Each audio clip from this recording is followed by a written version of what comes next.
Hey, folks, welcome to Nurse Mark and the Green Nurse Daily Dose of AFA. Yes, welcome, where we bring hope and inspiration for growth and healing so you can start your day out the AFA way. And in case you don't know what that is, absolutely fucking amazing. You guys have to get Mark's book. Which you are absolutely amazing. So today's Monday, December 7th, 2020, and we're going to start off with the AFA quote. So this morning's quote came from a landmark. Let me bring it up. So, Sherry, you and I have both done landmark curriculum. It's been amazing. Yeah. Yes, it's been a transformational program. Right? Yeah. Transformation. Truly. That's really what it's about. Their programming is about transformation. And it can be pretty confronting. So I typically do these on Monday because they're motivational. Yes. But they're deep. Yes. And so this very one's a deep. long one, but I'm just going to take a piece out of it. Okay. Great. Here we go. When things occur for us as a failure, it's an interpretation, not a fact. The idea that we can alter how circumstances occur for us is a central precept of transformation. The world is out there, but descriptions of the world are not. The world does not speak, only we do. When we know that, a word-shaping world becomes a very real thing. So that's it, all condensed down into one few sentences. And the message is, the stuff out there doesn't inherently have a meaning or a description. It's only inside of us, with language, by the way, that we actually begin to apply meaning and interpretation to the outside world. So that's the key to actually living a created life, is understanding that what you say about it is what it is. So that's why it's hard to say is something true or false. Yes. Well, depends on who you're talking to. True. And so here's another perception on that, which is really helpful, is for people to understand that feelings aren't facts. Feelings come and go, and it depends upon the state of mind you're in, your framework, from how you are interpreting what is going on outside of there. So what's going on outside there, we come in and we have to give meaning to it. And if we don't understand it, we're going to create a story. And the stories aren't necessarily true. No. Right? No, not at all. There's a lot of freedom in that, though. It's an oxymoron, right? If you can't control anything outside of you and it's all about meaning and interpretation, once you get that it's meaning and interpretation, you actually get to control the outside circumstances. Do you see what I mean? Yes. Because whatever meaning and interpretation you decide to create as being real for you is what reality becomes. So it's the inside out game. It is, and it's totally working on what's clapping. Yep. And the thing that's so cool too is like about how when we are seeing something from one perspective, so if we can see it from a couple of different perspectives, I look at it as allowing the brain, the neuroplasticity, to help you to pull out of the story and to perceive. So if you think about it from like a spiritual perspective, right? Sometimes people are always making decisions from a couple of different places, from their fear-based area, from their heart-based area, and from the spiritual area. So if you can think about it, marrying spirituality, cognition, heart, and intuition into making decisions, it requires us to pull back into the process. Right. I was thinking about that today because today is Pearl Harbor Day. It's when the Japanese bombed Pearl Harbor, and it was for the United States. The story was those awful Japanese people. Well, behind the scenes, what had happened politically is that the United States had cut off Japanese oil supply, and their economy was just in shambles. So they felt like they had nothing left to do. I mean, they were just backed into a corner. And so if I started to look at all the wars, I'm like, okay, so now we're friends with the Japanese, who were awful people back then. We're friends with the Germans, who were awful people back then.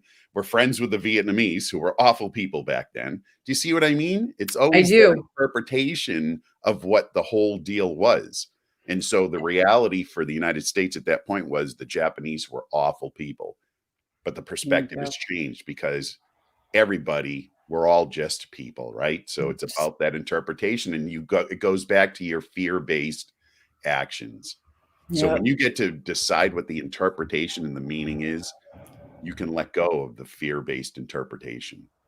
That's it. Boom. I was also told too that there's 63 ways, and I don't know where I got that number. Someone quoted it to me to look at a situation. So, 63 ways to look at a problem and look at a situation and to figure it out. So I think that's really cool. 63 So word of the day. Word of the day. Oh, word of the day. What's it going to be, Sherry? Okay, so my word of the day is celebrate. And the reason why I'm celebrating is because yesterday marked off the launch of the American Cannabis Nurses Association 2020 Cannabis Care Conference, where Mark, I'm so grateful and just so amazing, was sworn in as president-elect of the American Cannabis Nurses Association. I have a fun little video of him swearing in. So excited. And the celebration that I have with that is I have an awesome current president, Eloise Thiessen, who is going to be my mentor for the next year. And she is simply amazing. And I am so excited about all of the other board members who are participating. We've got 4 new ones. Yeah, 4 new ones. And there were folks who stepped off the board who are still going to be involved, who are just absolutely fucking amazing people, honestly. Really. Totally. Yeah. Quality human beings truly understand the essence of nursing is human caring. So this is the part that's so great. The other part that I want to celebrate is that Mark and I are presenting together today, which is it's kind of a risky topic because a lot of people sometimes have a hard time marrying science and spirituality. Yeah. But our topic is spirituality. What's the cannabis nurse experience and spirituality as the root of cannabis care?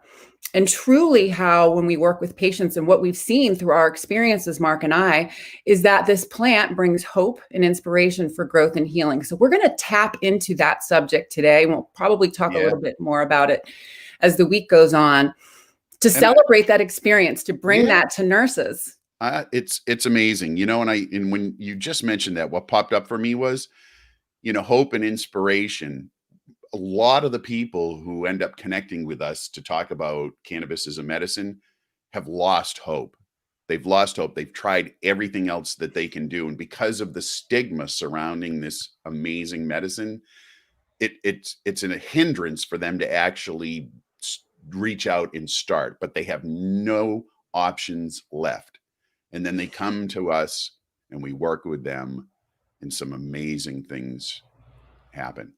And the thing that's so cool about, and that's what we do is we reach their human spirit first, because I truly remember when I first entered the cannabis space as a sick and suffering patient, I had no hope either. And it was that first initial feeling of having hope that gave me inspiration to truly look at things from multiple different perspectives and to take accountability and take my life back into my own hands. So that's what we're here to do with you all, is we're here to bring, that's why we keep saying it, hope and inspiration for growth and healing. Right. So truly, so it's a celebration to celebrate spirit, and we're celebrating the combination of bio, psychosocial, spiritual, starting with the spiritual aspects, working on mental, emotional, psychological health, and that's going to filter right into our bodies. We breathe in that spirit. So today's topic, Mark, this is about motivating people. Hand washing. Have you guys hand washing awareness week, Sherry? I know. Have you guys ever seen Laura Cleary, she's like, wash your hands, 2, 3, 4, 5. She's like, and she's hilarious. So she's like this comedian. Her and her husband put on these hilarious things, but they talk about topics that are true and real. And so she did at the beginning of COVID a really, really funny video that I will put up on the page later. It's hilarious. It's about washing your hands. Anyways, so what is going to motivate you to wash your hands this season? Well, being nurses, we just know, any healthcare person knows, you wash your hands. I mean, what do we do when we're working in a hospital environment or long-term care or any facility, right? Where we have multiple patients? What do we do every time we walk into the room or walk out of the room? It's either pump in, pump out. So Pump one in, of the pump out, things, wash your hands. yeah. Always, always, always. So one of the things that I learned too, so basically hand washing is the #1 defense against infection. The CDC recommends that we wash our hands with soap and water whenever possible. So the part that's interesting about that is when we're looking at different ways of washing our hands and the elements of it and the different products that we use, Mark and I were talking about this earlier. This is a gross story. This is gross, and I'm going to tap into it. But I was it's gross, but it's the truth, and it needs to be told, and it's embarrassing. But however, I'm going to share it because I hope this will inspire you all to really take care and wash your hands. So I was an infectious disease nurse doing home infusion. I was a clinical nurse liaison, medical center specialist before I got sick, and I would see anywhere between 15 and 20 patients a day. So being an infectious disease nurse, I understood the importance of washing your hands before you go in, after you go in, pumping, using soap and water, et cetera, et cetera. Well, guess what? If someone doesn't follow the protocol when it comes to this specific infection, it's called C. difficile.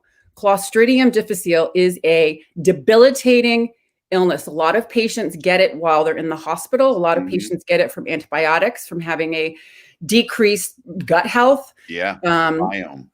So the interesting thing is that I caught it while I was working. Right. And so when we traced back how that could have possibly happened, there's a couple of things that the infectious disease team had told me. With C. diff, soap and water is what you need to use to get rid of it. Pumping in and pumping out is great, but it's the soap and water that really works with the C. diff infection in those spores.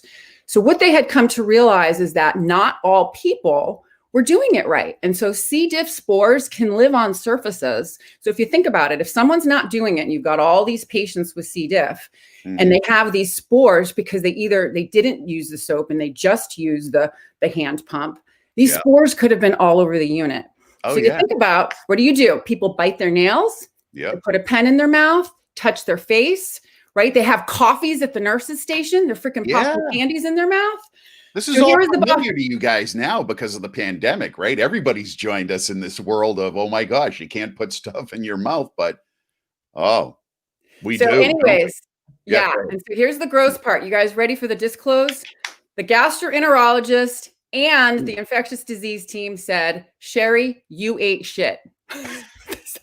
And you did. You literally did. By way of somewhere on some piece of equipment, on some doorknob. I mean, this is serious stuff. When somebody has C. diff, you got to gown up before you go in the room. Like you're putting on full gloves, you're putting on the gown, you're putting on the mask. I mean, everything. So I would follow that. So this is what they came up with, the conclusion based on the investigation that happened is even when you're leaving. So if you're leaving a patient's room, you take your garb off, you wash your hands. When you leave that particular unit, so here it is. So it's not just pumping in, pumping out, but it's also when you leave the unit that you're working on. So if you're visiting patients and you're pumping in and pumping out, even if you're well, I know they're not allowing it, but if you're visiting someone, when you actually leave the unit, you need to wash your hands. So basically, hand washing is so important. All elements of hand washing are important. So basically, when do we wash our hands? A lot of people don't even think about it. Some people do, but when dirty, before meals, before food prep, before touching your face, after using the bathroom, taking out the trash, coughing, sneezing, blowing your nose, touching your pet. Anytime you leave a facility where you have been touching any objects, wash those hands. What else do we have here on my notes, Mark? What type of soap? What type of soap? We've got some other notes here. Well, regular soap, we went through a period of time where we had a lot of antibacterial soap, and that was, everybody thought that was really, really good. Well, what we've come to find out is that it may not be such a good thing because over time it creates the opportunity for bacteria to become antibiotic resistant.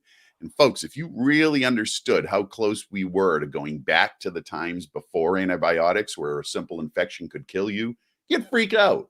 Seriously, you'd freak out, because bacteria are amazing little creatures, and they're able to morph and change and become resistant to antibiotics. So it's kind of, the more you use, the less effective they are. So this antibacterial soap is not the be all end all. And good old soap, used, as we know, 20 seconds, sing the song, wash your hands, works much more effectively. Yes. And so we're going to put on an inspirational video in a little while to remind you to wash your hands. Pamela Pepkin, who's known as Laura Clearly, puts out a really, really fun video. One other thing too, good hand sanitizer, at least 70% alcohol, and the timing. So when you rub it on your hands for at least 30 seconds to absorb and dry. I've seen people put the hand sanitizer on and then go wipe it off with the towel. Melissa's got a question. Melissa, good question. She said she had a client pass away a few weeks ago, had C. diff. While she took precautions, she had no idea how serious it was. And is it common during end-of-life transition? I don't think it's necessarily common during end of life. It's just very, very, very contagious. And so that's why when you're in that setting, you glove up, you gown up, you wash, because, you know, it's a very difficult thing. Yeah. And trust me, just are you from experience, it landed me in the intensive care unit for over a month. And it was the beginning of the end of my spiraling the drain of despair until cannabis came into my life. So truly brought me back. So for patients, if you or someone you love is suffering from chronic pain or symptoms of chronic illness, or if you want to learn how to incorporate cannabinoid therapeutics into your wellness regime, or if you want to learn how to have a recreational experience safely, come visit us at www.thegreennurse.com. For every appointment that's booked, Mark is giving a free bottle of Nurse Mark CBD tincture. While supplies last. While supplies last. That's it. Excellent. Yeah. And listen, folks, Sherry and I are committed to bringing cannabis medicine into the mainstream of the healthcare system.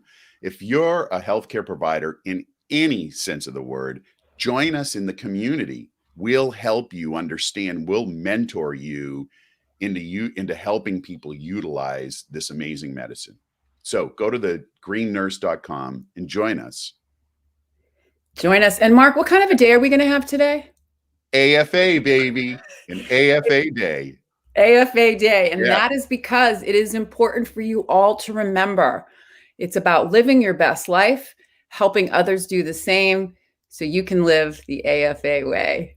Yeah. All right. So have an AFA day, everybody, and we'll see you tomorrow. Thanks for coming by.